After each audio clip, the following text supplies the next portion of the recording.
Dan Marino, quarterback, husband, father, philanthropist, NFL commentator, and now, AARP Ambassador. Daniel Constantine Marino Jr. grew up in the South Oakland neighborhood, just east of downtown Pittsburgh. A baseball and football standout at Central Catholic High School, Dan chose the gridiron, enrolling at the University of Pittsburgh, where his success eventually led to the retiring of his number 13 jersey and induction into the school's Hall of Fame. Dan was the last quarterback drafted from the famed quarterback class of 1983. The Miami Dolphins chose him with the 27th pick. He was named NFL Rookie of the Year in his first season, on his way to a successful 17-year career, including one Super Bowl appearance. In 2005, he was recognized with the highest tribute paid to a professional football player, first ballot election into the Pro Football Hall of Fame. Dan and his wife Claire have 6 children. They established the Dan Marino Foundation, dedicated to supporting children with autism. It was an opportunity to share the story of their son, Michael, and advocate for the cause they believed in. The foundation has raised over $31 million to fund the Dan Marino Center, the Marino Autism Research Institute, and the Dan Marino Foundation Vocational Campus. Hi, I'm Dan Marino, and I'm proud to be an AARP Ambassador.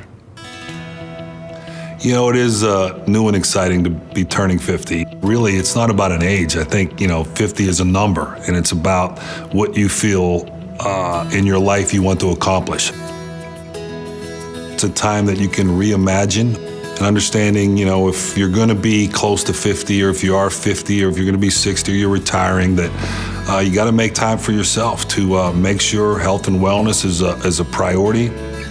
You're always kind of reinventing yourself, and it's a great time right now at 50.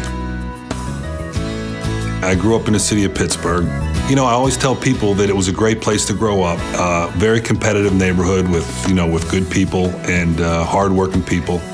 My dad was a hard worker. He wasn't a guy to work out, he wasn't a guy to, maybe worry about his weight as much all the time, or what he's, the food that he's eating. But I think sometimes for guys, in that generation, working out for them was their work every day, what they were doing, and they didn't think as much about, eating the right things, maybe not smoking, whatever it may be to take care of themselves.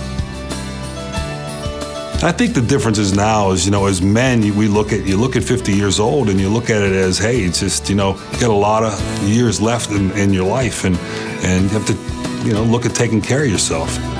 You got to stay active to stay in shape and to feel good, about your body. Yes, there were times, maybe 4 or 5 years after I retired, that, you kind of let yourself go some.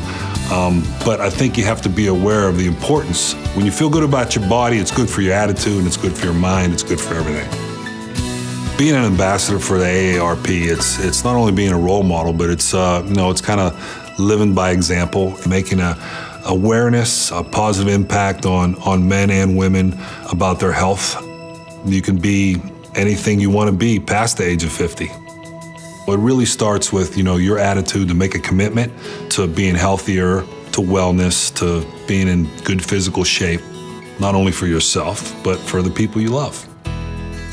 What do you want to do to make a positive impact in society and in your life and in your family's life? If it's starting a new business, or if it's vacationing, around the world, or in everyday life, if you just have to work to get by, to do that, to having the right attitude.